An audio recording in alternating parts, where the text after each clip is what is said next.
welcome back. It is, what is it? It's Easter Sunday. Done a bit of maintenance on the pond. Not a lot to report really. I'm gonna have to have these fish out again. So it's not sulking in the corners anymore, but I've noticed there's a bit of a tear to the back of its tail. I'm not sure what that is. What I might do is something I've done before, is I've just got a scalpel and just literally trimmed the edges. It grows back, so I'm not sure whether that's an issue. I'm not sure whether that's an issue or that's where I had it out, is putting up a bit of a fight when I was trying to do the scrape. Got to spin you around. On fed them, so they're up to food again.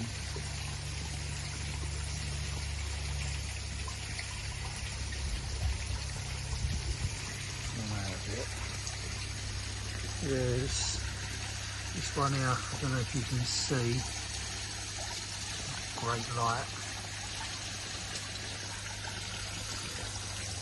Get another angle on that actually, which comes back around.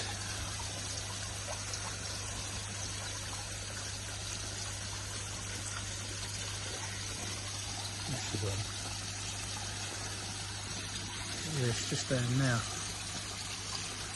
You can't see it anyway, but yeah, it's a bit of a split in the tail. For those of you that have this ogon here, the yellow or lemon ogon, you can see I had massive issues with that fish once upon a time. If you have a look at its tail, got a slit right through it. I think I had a bacterial issue, which I seem to pick up quite often in all honesty. I don't know if you've seen one of my other videos, but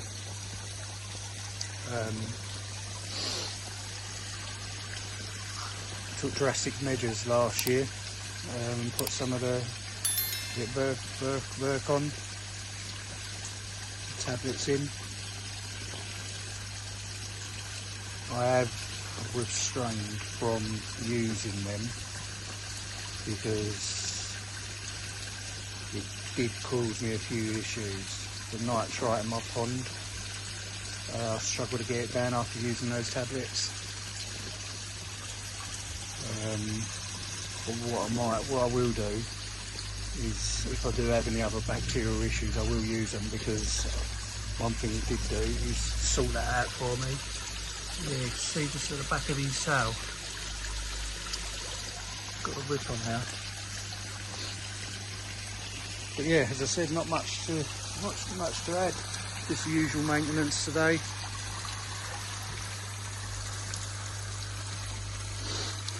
Clean the Tempest.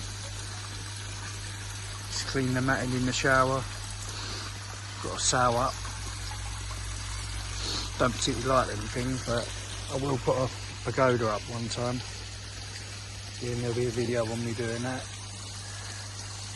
Just not sure how to go about it where we've got these edges. It's here. Obviously one there is easy, but I'm guessing I'd have to put one central here.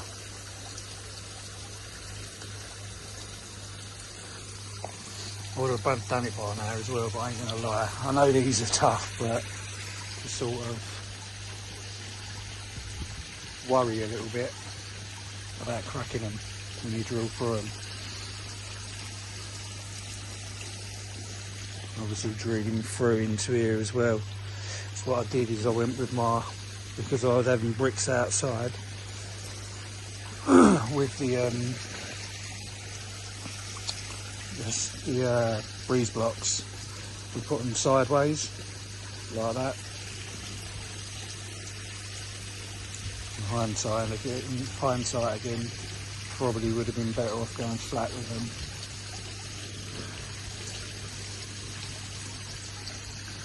Yeah, look at this acer. So this is my brother's plant that he gave me before he moved. As I said in the previous one, he passed away recently.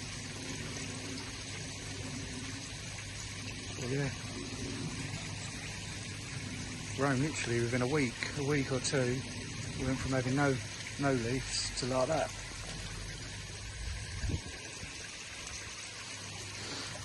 Just filling the pond up. Yeah, cleaned the skimmer as well.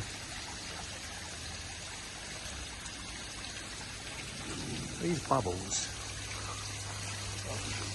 once the water's a bit warmer, I'll sort that out. It's supposed to, I want it in this corner over here, but the fish keep moving it over to here. Notice as well with my bottom, the retro bottom drain, when I put it in last year, so because I've got this shelf, I've got a connection that goes up, and then I've got, I forget what they call them now, the screw-in joins,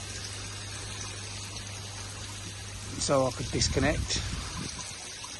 But when I must have tightened it, I must have sort of pushed it round this way, so I need to sort of bring it back round a bit. But I'll do that when it warms up. I'm not getting in the pond yet. Freezing. Yeah, the new Bacterial seems to be doing quite well.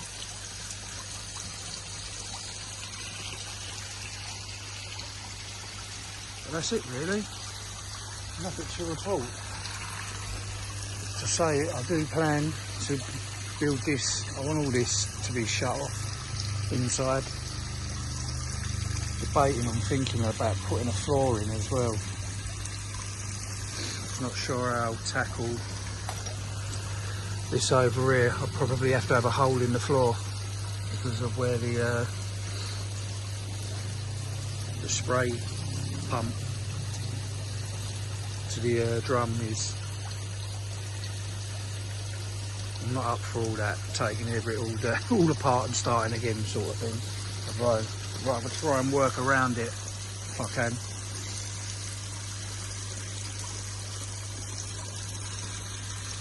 Yeah, that's all. Over and out.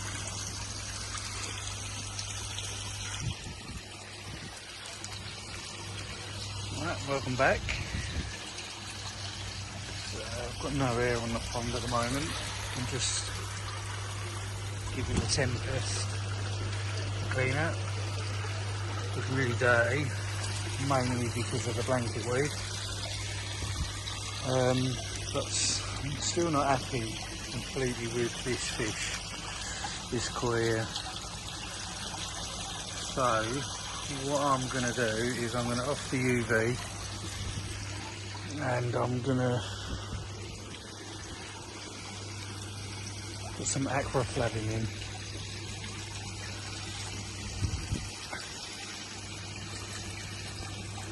Just in case there's any bacterial stuff going on coming out of the winter. I've done scrapes, I can't find anything on scrapes. I've done a second lot of scrapes and still found nothing. Just a little bit, she's still not happy. So yeah, I'm going to off the UV and put a dose of that in. What a beautiful day today.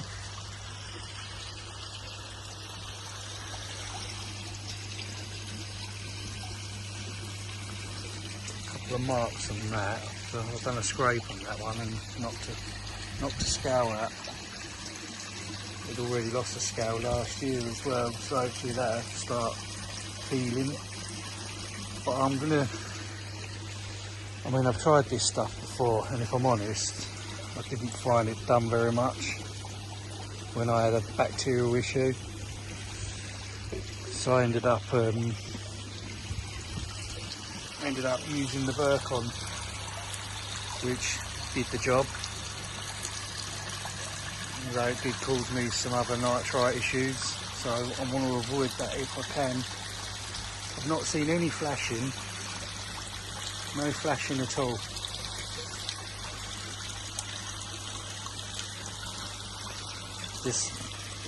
I've only been in the hobby for what, maybe 4.5 years now, but something's just telling me I just want to make sure I'm going to get some of that, because I don't want no bacterial issues getting out of hand. It seems every year I tend to get a bacterial issue in this pond, whether it's down to the liner, got the folds, got the folds there as well. Again, I've gone over that 1,000 times, I know I do things differently.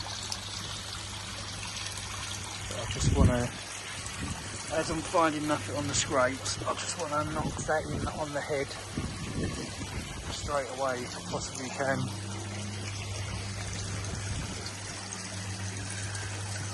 Got a leaf on the bottom there.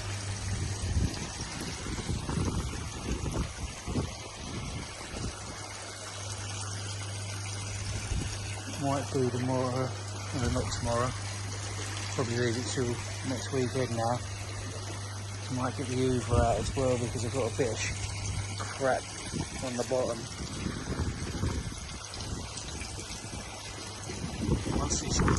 Once the water heats up a bit, I've got no waders I'll get in. I'm going to disconnect all this, so I just want to make sure that this blanket weed isn't blocking, or there's any leaves or anything blocking the retro bottom drain. Yep, right. Back shortly. Right, here's me bucket I keep in the shed. Chemicals. Yeah, right. Yeah, Acriflavine. Whatever you want to call it.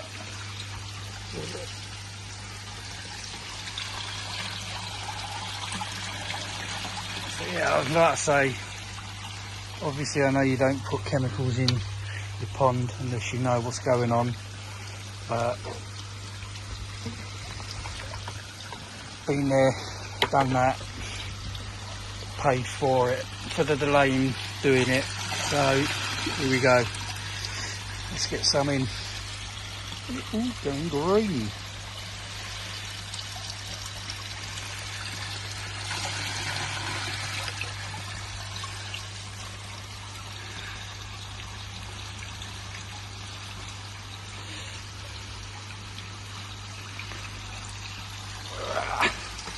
Come on, the bubbles there. Bit of a dead spot there. Shall we fill that?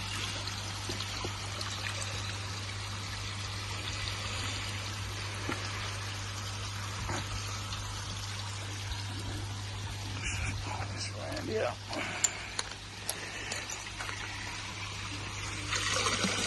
Get over some of the bubbles, that way it's going to disperse a lot easier.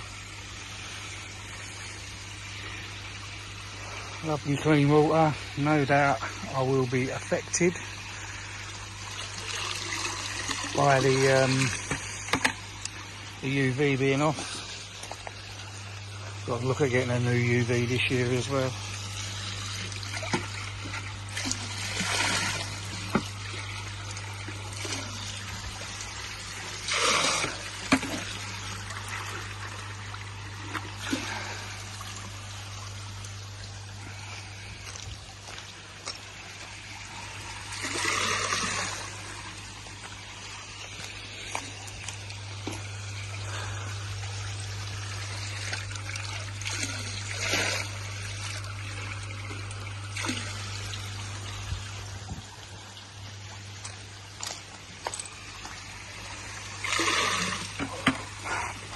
Still didn't get it.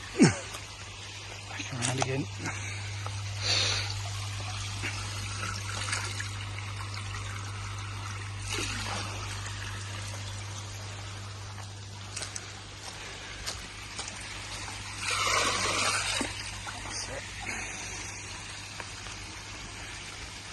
So we have green water.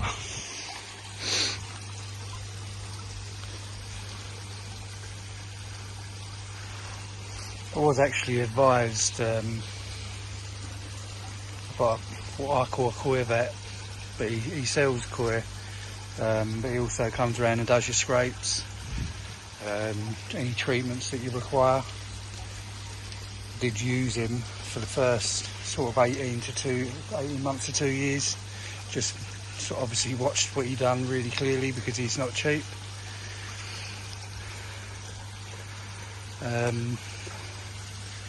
And he does a spring treatment of this anyway. Puts it in the pond. Just does a treatment, does some scrapes. He offers a service where he comes around in the spring at a charge, adds the chemicals, and does some scrapes for you as well. Like I say, I've done a couple of scrapes. I've not seen any fish flashing. It's just that one koi over there by the skimmer who's not been happy. So as I said earlier on, I'm not taking any risks. I'm going to get some of that in and see what the fish is like after. I'll start filling the pond up in a second.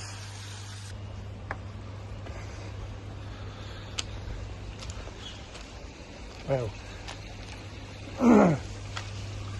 that's a nice looking today. Spin your hand. Look at that. The joys of having a sow. Oh, look at all that water. Christ, that heavy. I can't even barely lift it.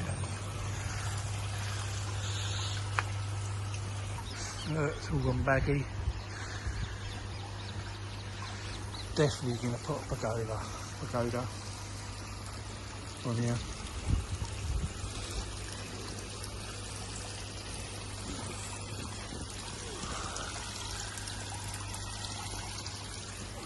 Right, back in a sec. That's it, reasonably tight again.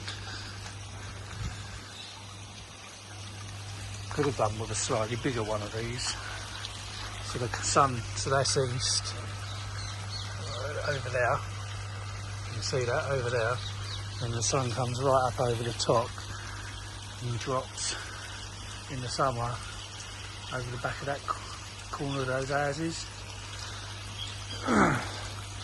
So ideally I need the sow slightly set to the left of the pond to try and keep as much sun off as possible. It's cold today.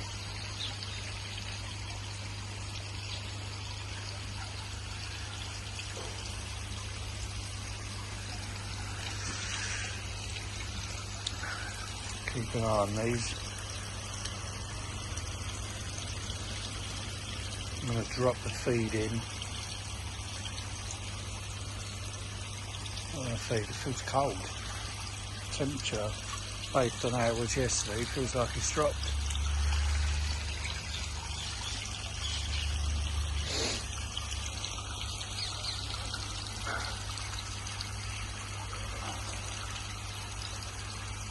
You hear those parakeets?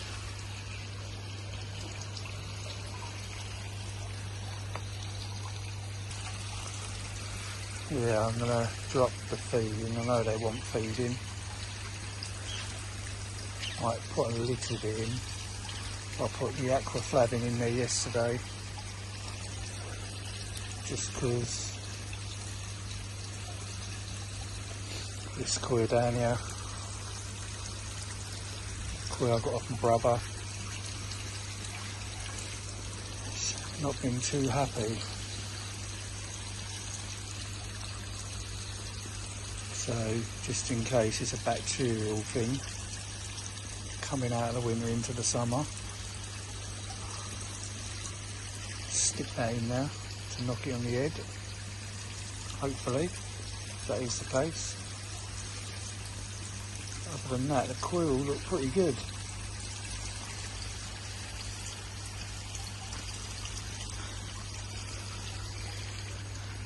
not a massive fan of these sails. They do a job for me until I can put a pagoda up. Maybe somebody could give me some advice. I think I might have said earlier on in the video or in the last video that these the copings are pretty thick, as you can see. And then I've got a course of these bricks. And then on the inside I've got the breeze blocks, or the blocks, whatever you want to call them, but they're stood that way.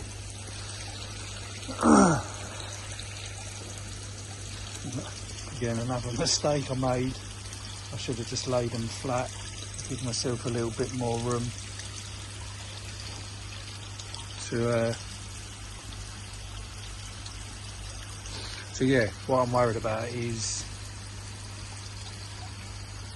to put a pagoda up here. Obviously I've got to drill through these, but just in between I've got sort of, it's not a very big gap between the breeze block. There's probably maybe ½ inch, ½ inch gap between the two. I don't think it, if I remember rightly, it's not all the way around. I'd have to look at other videos.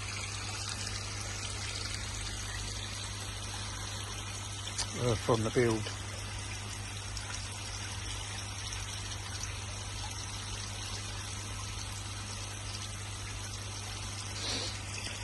But yeah, I'm just worried about having to drill through these and it not holding as secure as it should. The problem I've got is if I wanted to go either side, so these three sides I'm okay. I could go down, if you like, but that corner there, I can't. I don't particularly want to have to rip all this out and bring it all further this way, unless I really have to.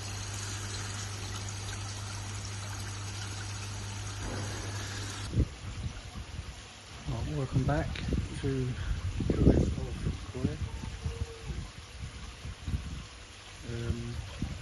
So something I haven't done yet is I need to give the bond a clean, clean all the coatings. So I'm going to get off and do that.